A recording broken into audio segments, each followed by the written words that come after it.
I'm going to talk about stories from the regional and local newspapers, mostly from the mid-19th to the mid-20th century. The news has come from papers like The Guardian, the Derby Times, the Manchester Weekly Times, Cheshire Observer, and such papers. Most of the stories are from Buxworth and Whaley Bridge. Not very much happened in Furness Vale. But we do start in the village, and we start with a murder outside the Soldier Dick. Joseph Dixon and Thomas Ainsworth had been having a dispute for some time. They'd been falling out. They worked together down the same pit. It might have been Furness Clough Pit, it might have been a pit, we don't know. When they came out of the pub at closing time, they started a fight on the road outside. Unfortunately, Ainsworth had a knife, and he stabbed Dixon twice in the stomach. Dixon didn't die straight away. He lived long enough to give a statement to Lieutenant Colonel Lee. Colonel Lee also took a statement from a colleague of theirs, another collier, Ralph Horsfield, who said he'd had a discussion with Ainsworth 2 weeks previously. He said, "Joe Dixon and you have a sore time of it." And Ainsworth replied, "Aye, but I'll do him his job the first time he says anything to me again." "Nay, Tommy, don't do him no harm," Ainsworth replied. "Well, but thou'll see." The jury returned a verdict of wilful murder. A strange coincidence occurred. It starts in 1851, and if we go down to the bottom of Station Road, we come to the bridge over the Goyt, Whaley Bridge it's called. And just on the right hand side there used to be a toll cottage. Mr. and Mrs. Southern were the toll keepers, and they had a son called William. William was playing on the parapet one day, and newspapers reported that he fell onto the rocks below. They didn't say whether he was injured, whether he was even killed, or if he got off without any harm at all. If we go further forward, just another 30 years, and we go to Horwich End. The Guardian reported a story. A Saturday afternoon, and a girl named Southern, the daughter of William. She was playing on a wall, on the parapet of a wall, and fell 10 to 12 feet. Her mother, Mrs. Southern, rushed to her side. She was already dead. Now what a strange coincidence. 2 children, both fall off of parapets, both called Southern, living just a few miles apart. Action. The Victorian press seemed just as obsessed with the weather as the media is today. Every drop of rain, every flash of lightning, every clap of thunder seemed to have been reported. The River Goyt runs through the valley and is often flooded.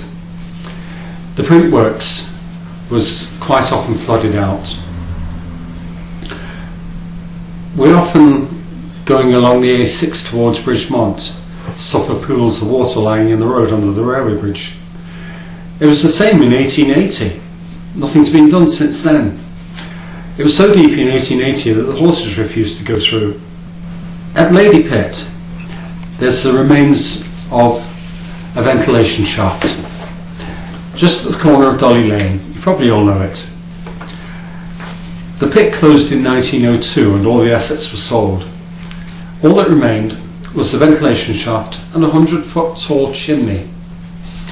There was a spectacular lightning strike in 1949 that toppled the chimney.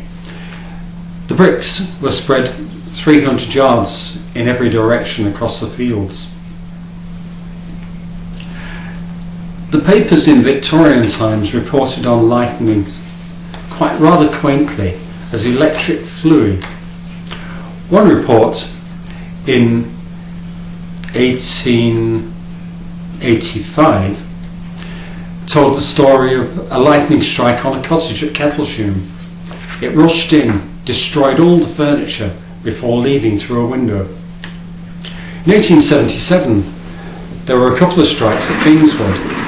First Two farm workers were hit at Bingswood Cottages and seriously burned.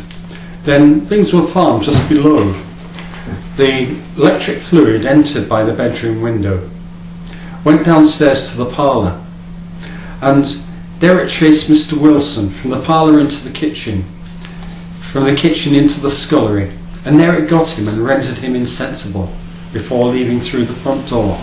Dying under mill in Whaley Bridge. I don't know which one, what size of mill it was, but in 1866 he advertised for a tin plate worker. He'd had marital problems though.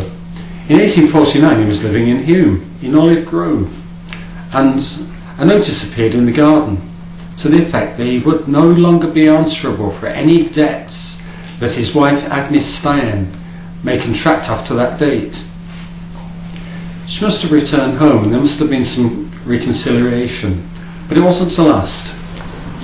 A similar notice appeared in 1866. George was now living in Whaley Bridge, nearer to his mill no doubt, and the announcement again in the Guardian: "I will not be responsible for any debts my wife Agnes Stein may contract after this date, having left home again."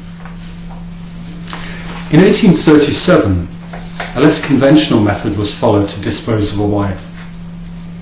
The wife of John Allen of Turnditch eloped with J. Taylor of Shottle. The injured husband heard that the couple were in lodgings at Whaley Bridge. He came across and found them and demanded 3 shillings of Taylor for her clothes. Taylor said he was paid this provided Allen would accompany them to Buxworth next market day and deliver her according to the law. When they all arrived at Buxworth, John Allen purchased a halter, placed it round his wife's neck, and gave the end of the rope to Taylor, saying, in public, "I, John Allen, was bereaved of my wife by James Taylor of Shottle on the 11th of July last. I brought her here to sell her for 3 shillings and 6pence. Will you buy her, James?" Taylor answered, "I will, and here is the money. And you are witness, Thomas Riley," calling to a potman who was appointed for the purpose. The ring was delivered to Allen with 3 sovereigns and 3 and 6 when he shook hands with his wife and her paramour, wishing them all the good luck in the world. She'd been married to Allen at Nibberton about 10 years ago, and they'd lived together until then. Whilst I'm talking about dispatching wives, I must mention John Cotton. This might be a familiar story to many, so I won't spend too much time on the topic. It's been very well documented. Cotton was a boatman and would have lived on board his narrowboat Annie. He was 66 years old. He was rather at death. His wife Hannah was only 36. And they arrived at Buxworth on Wednesday, the 26th of October, to load limestone to transship to Manchester. They went to the Rose and Crown about 2 o'clock in the afternoon. They already seemed a bit the worse for drink. The landlady served them, and about 4 o'clock they left together, with another boatman and his wife. All 4 came back again about an hour later, but didn't stay too long. Cotton seemed jealous of his wife talking to anybody in the pub, and they went back to the boat. The landlord accompanied them part of the way, because he was worse for drink. He wanted to make sure he got back all right. About just before 7, the daughter of the landlady came into the pub, saying there was a terrible row at the boat. She'd heard screams. So the landlady and some other people from the village went down to the boat. They found Cotton standing over his wife, poker in his hand, Mrs. Cotton laying on the floor of the boat. He was beating her with the poker. He threatened her. If she didn't stop crying, he'd throw her overboard. They tried to restrain him and keep him away from Mrs. Cotton. "Let me come in and I'll finish her off." The men prevented him from entering the cabin. And the landlady from the Rose and Crown and some other women from the village put Mrs. Cotton on the side seat of the boat and washed her face and head, tried to help her. Cotton went off, and a bit later He turned up at the Rose and Crown again asking for a glass of rum. The landlady refused him and said, "You've done it this time." Cotton replied, "You hold your tongue, or I will serve you as I've served her." She kept him talking until the police arrived. It was Constable Whitley who went to the boat, and he found Mrs. Cotton in a state of collapse. Several wounds to her head. He had her removed to the Navigation Inn and called for Dr. Allen. The doctor arrived about 3 in the morning. She was comatose, but he dressed her wounds. He came back again about 11 in the morning. She seemed worse, and she died about 5 o'clock. Cotton had been arrested and he was brought before Chapel magistrates. They remanded him for trial at Derby. He was tried on the 30th of November, found guilty and sentenced to death by Mr. Justice Matthew. On the 21st of December, just 3 weeks later, he was hanged at Derby Jail. Cut. While we're in Buxworth, let's have a look at the local news from the village. It's a quiet, peaceful backwater these days, but that wasn't always the case. It was a hive of industry. Boats coming and going. It was one of the busiest inland ports in the country. Limestone coming down on the tramway from dug holes. Kilns belching smoke. Mines. The wire mill going full strength. It wasn't a peaceful place though. It wasn't very law-abiding. And there were also some strange stories. First of all, we've been talking about canal boats. December 1835, Wheatcroft's boat arrived in Buxworth, and he had on board a cargo for shipment onwards to Sheffield. 2 animals for the new menagerie being created in the Botanical Gardens. Mr. Butcher's wagon was waiting for the boat, and the first animal to be placed on board was a stag. It was placed under cover. We don't know if it was just sheeting or whether it was some sort of crate it was in, but by the time we got to Stony Middleton, the wagoners were getting very curious. They stopped for a rest and they just had to have a look at this animal. They'd never seen a stag before. As soon as they removed the cover, the stag was off with one bound.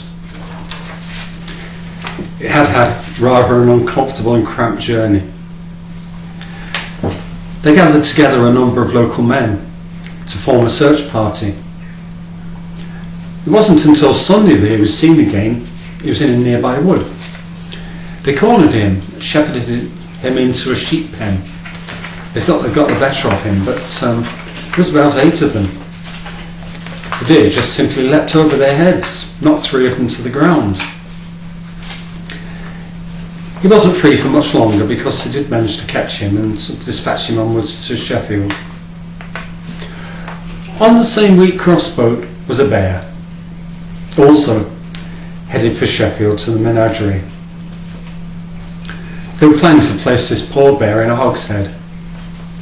It's a big barrel hogshead, holds 54 gallons, but the bear didn't like the idea. You could see he was going to be cramped. The bear escaped straight into a warehouse. It was dark at this time, so they brought dogs and lanterns.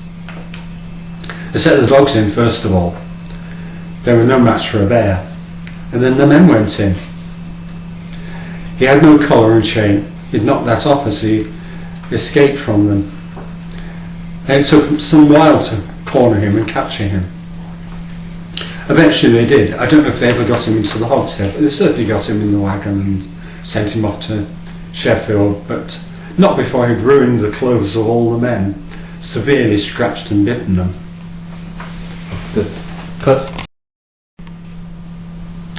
We're still in the Canal Basin, and William Price was a boat captain. He was seen by the canal agent with a bowl of sugar in his hand in the cabin of the boat, and the agent noticed that a bag was open in the hold. He'd clearly stolen the sugar. It must have been regarded as a serious crime in 1875. Price was taken to court and jailed for a month of hard labour.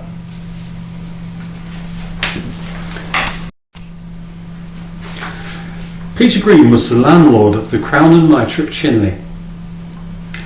He was a noted member of the Volunteers. He boarded the train at Chinley heading for Manchester.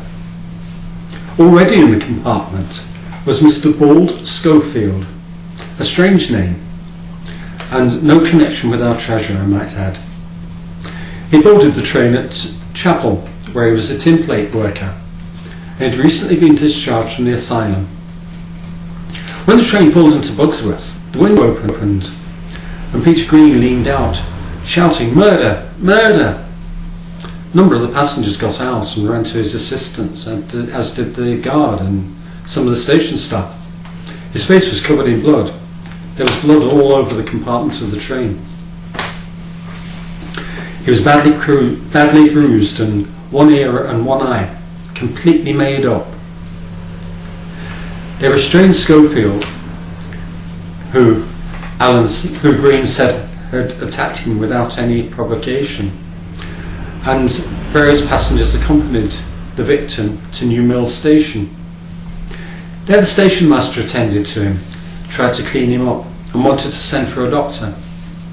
He preferred to return home to Chinley rather than be treated in New Mills. Cut. 1899, and lone women in Buxworth feared the Nick Club.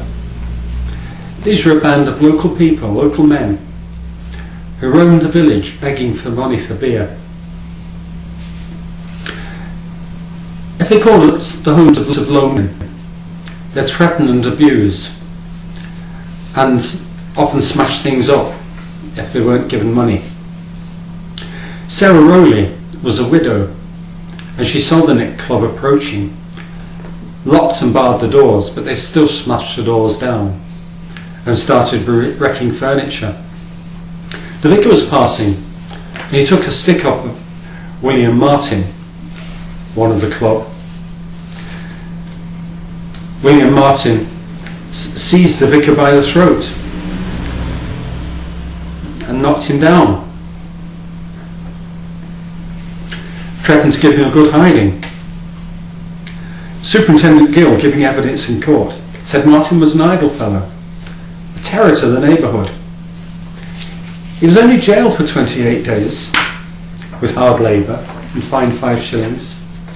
His accomplice, James Dale, was also fined 5 shillings, but no imprisonment, and they seem to have got off lightly compared to William Kirk, an 18-year-old from Buxworth, who stole some clothing from Thomas Taylor.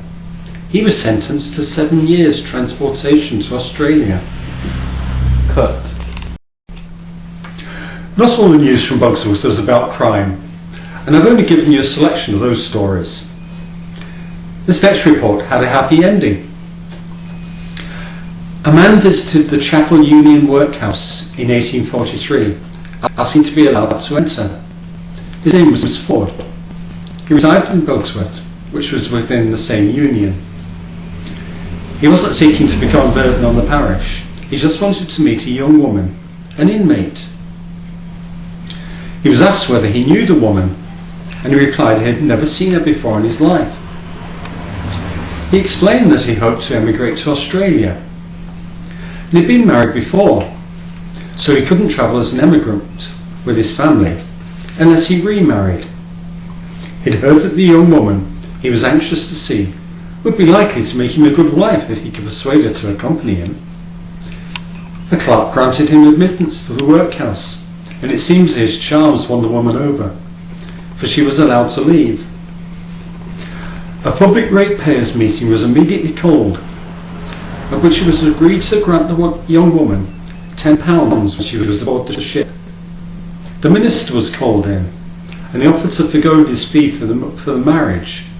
The same day they were made man and wife, and were very soon on their way to Australia. Cut.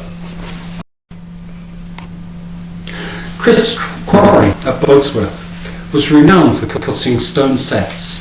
They paved the streets of Glasgow and Manchester and London. They were among the best sets available. It was a busy quarry and there were quite a lot of workmen there. In 1837 they were faced with a mystery though. They were in the habit of standing a horn in the ground upright and filling it with oil, and they used the oil to lubricate the axles of their wagons. But each day when they went to the horn to get some oil, they found it full to the brim of small stones, and the oil almost gone. This puzzled them, so they resolved to try to find the cause. Next day they covered the horn with oil as usual, and they covered the ground around it with very soft clay, to see if they could find out who was doing this. A few hours later they returned to see what had happened, and as usual the horn was filled with stones, and all around, as they expected, the clay was imprinted with prints, the impression of the claws and paws of rats. Cut. Now here's another strange story. In March 1844, a person of gentlemanly appearance stopped at a small inn at Colton, near Ashbourne. He wasn't able to continue on his journey because he was ill. He had no money, and he couldn't give a good account of himself, so the parish priest visited him. He confessed that he ran away from home for a trivial offence. He gave his mother's address so that the clergyman might contact her to tell her of his plight, and he wished to return home. The sickness increased though, and he appeared to be dying. A lady visited him, and he told her that the previous story was untrue. She examined a blister on his chest, and it revealed that this in fact was a young woman in disguise. She wouldn't disclose the reason for pretending to be a boy, and she wouldn't disclose her name. She feared disgracing her family. She seemed to be about 19 years of age. She had auburn hair, pale complexion, medium height, and she was familiar with the scriptures. A few days later she died, and the true story unfolded. Her name was Ellen Hatfield. She was the daughter of a Buxworth tailor, and her father had died some years previously, and her mother had remarried to a boatman who also resided in Buxworth. Ellen had received an ordinary education in the village school. She displayed higher educational accomplishments that must have been obtained through living in service with several families. When her father had died about 5 years previously, she had gone to live with a lady in Scotland, and she remained there for some months.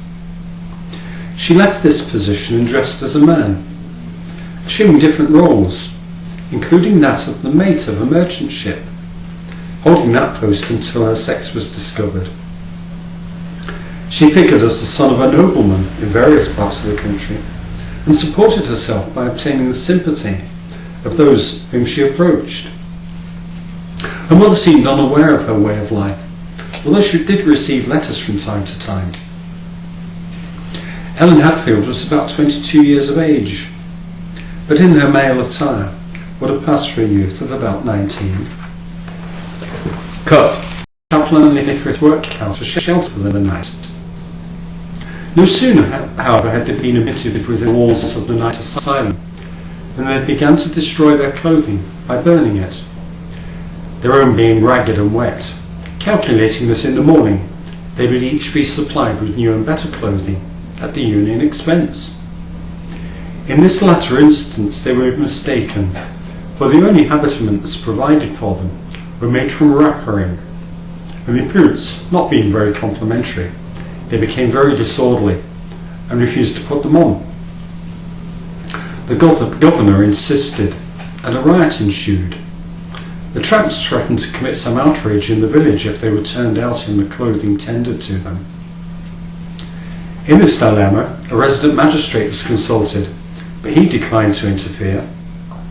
The governor, then on his own responsibility, got assistance.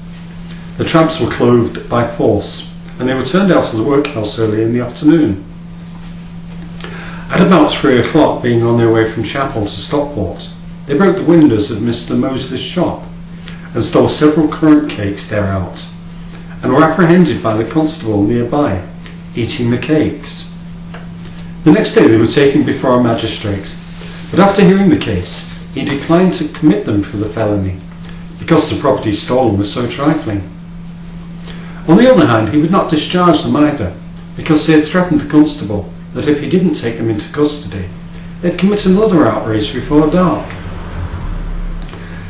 They were committed to Derby House of Correction for 2 months with an intimation to Mr. Mosley that the expense of £1.04 must be paid by him. Mr. Mosley complained that the defendants had not been committed on his charge, and therefore he had no right to be called upon, not only to repair the damage to his broken window and the loss of his cakes, but the additional cost of their commitment for using improper language to the constable. He submitted that as the felony having been proved, the magistrate had no alternative but to commit for felony, and moreover mutated the injured and robbed shopkeeper in the amount of costs of £1.04. This, upon the face of it, appears a very cruel proceeding, and if it be Derbyshire law or Derbyshire equity, we shall much prefer being governed by our own system of Cheshire justice. Our correspondent further complains that the same magistrate seems to have an insuperable objection to committing for trial, in trivial cases, of felony. A few weeks ago, 2 men went into the shop of Mr. Collier near Whaley, asking for £3 of bread, and when given it, they began to eat, but refused to pay for it. The parties were apprehended, but no committal followed. In consequence of this systematic indisposition to administer the law fully, the shopkeepers and licensed victuallers in that vicinity have determined upon sending a protest with their names attached to the proper authorities on the subject, intimating that any further depredations are committed upon their property by tramps and latitudinarians, they will deal summarily with the case without troubling the resident magistrate. Cut. Action. It wasn't only Buxworth that produced quirky news, and it wasn't the only place to suffer crime, although in other parts of the district the level of crime was lesser than Buxworth. Even so, it was not as peaceful as it is today. We were relatively crime-free. But here's another case of somebody wanting to go to jail. 1905, when William White appeared in court at Chapel, he was charged with arson. He'd set fire to a haystack at Long Hill Farm. He told Sergeant White that he had thought of going to Buxton to do a spot of housebreaking, but he decided to set the haystack on fire instead. He gave himself up to the police at Buxton because he wanted to go to prison for 5 years. He was remanded in custody, and perhaps his wish came true. Okay. Cut. In May 1908, an Italian called Soberto Diego appeared before the police court in Stockport. He was charged with being on enclosed premises for unlawful purposes and with assaulting a police officer at Whaley Bridge on the 27th of April. He'd been seen climbing from a wagon up into the rafters of the goods warehouse at the station. The prisoner had refused to come down, and the police constable was called. When he arrived, Diego jumped onto a van and threw a stone at the officer, hitting him on the chest. Diego jumped over the wagons and tried to escape, but the pursuing policeman fell upon him, and a desperate struggle ensued. The prisoner had a razor, which he attacked the officer with, cutting his hand.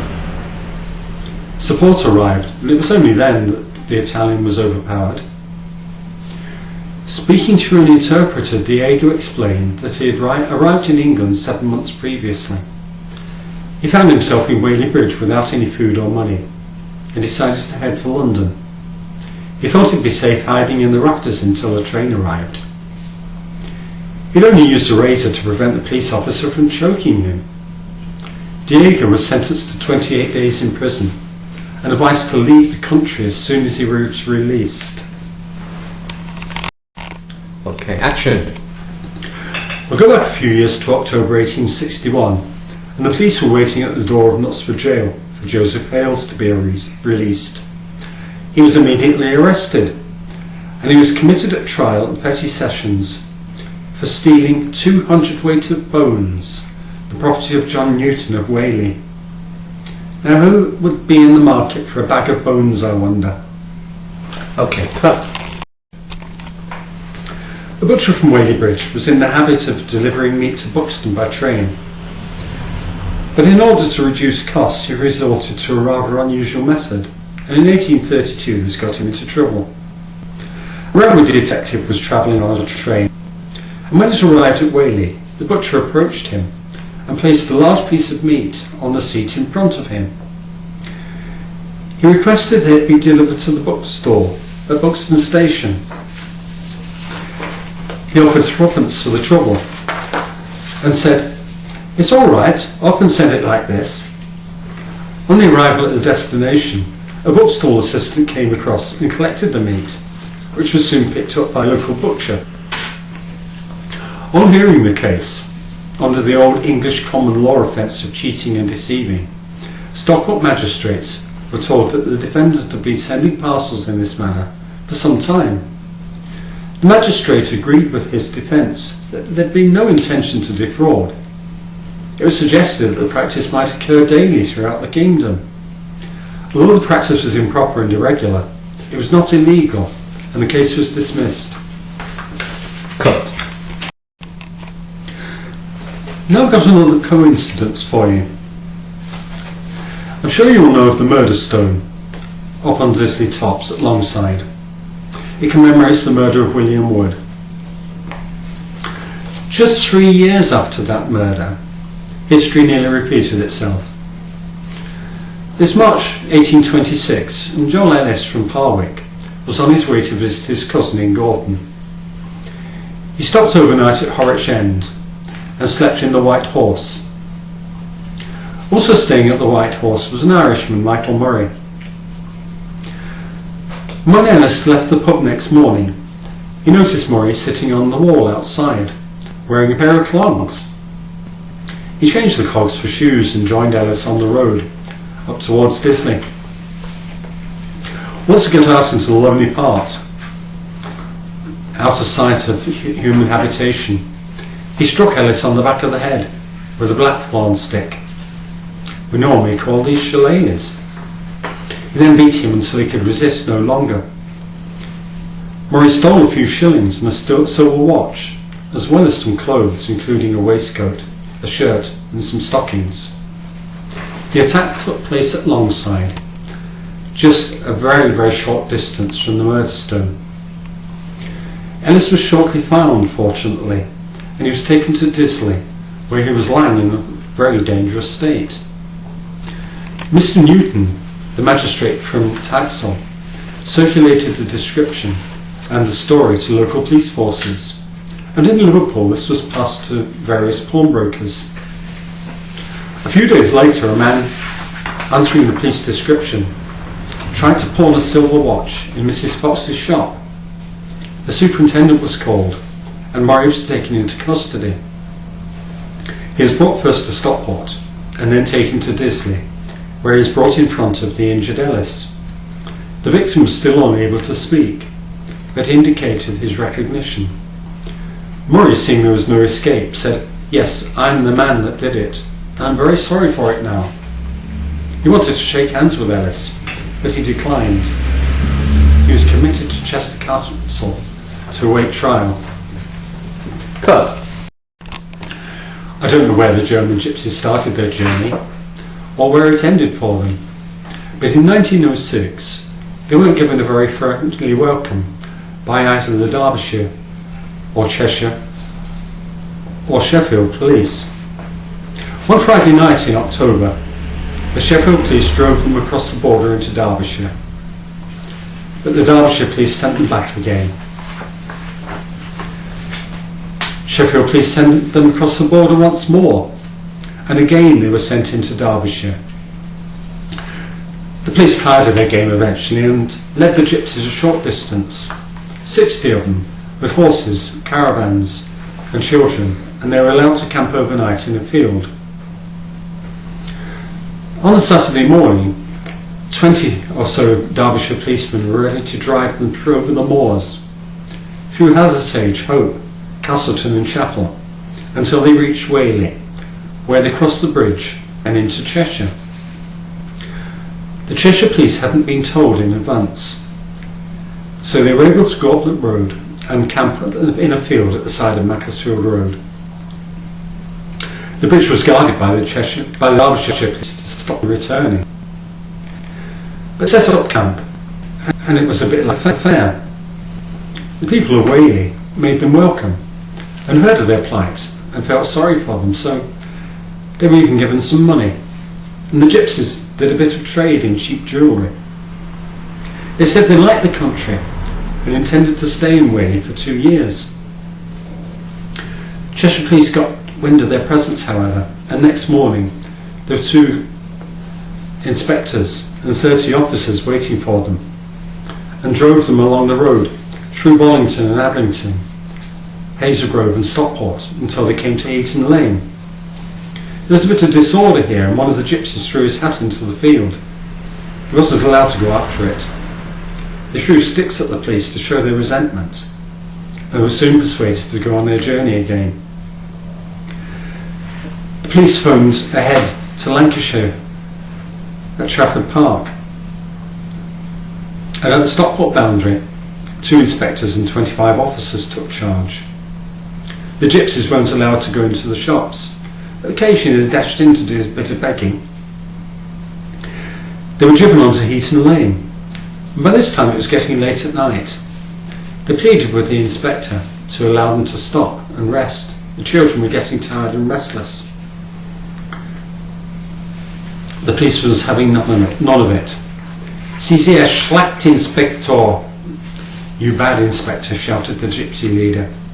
"We come back when you're gone." "If you come back, we shall lock you up," replied the inspector. The Stockport men escorted them along the Disby Road, past Barnes Homes, until they met the police from Old Trafford, who took charge. They escorted them a little bit further, but allowed them to rest overnight. Next morning, they continued on their way, policing their company. We don't know their plight. They might still be on their journey still.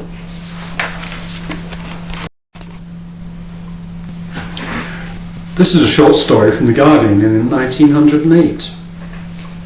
And another curiosity. Buxworth, the little Derbyshire village near Chinley, which is entrenched behind a toll bar. It was said to be the only remaining toll bar in the north of England, and it afforded a striking example of how obscurity might be preserved in spite of much advertisement. Buxworth has been much advertised. For years, the Midland Railway Company's tickets between Manchester and London have been printed via Buxworth, and regular travellers on this line are quite wearied by the speculations of strangers about this place with a strange name that nobody seems to have heard about. Buxworth did enjoy a little individuality before its neighbour Chinley was developed as an important junction station, but even in those days the expresses always dashed through it unheedingly, and travellers were always puzzled to know why via Buxworth. When Chinley assumed a place of some prominence on the railway map, travellers knowing of Buxworth expected to see the word disappearing from their tickets, but it is still there.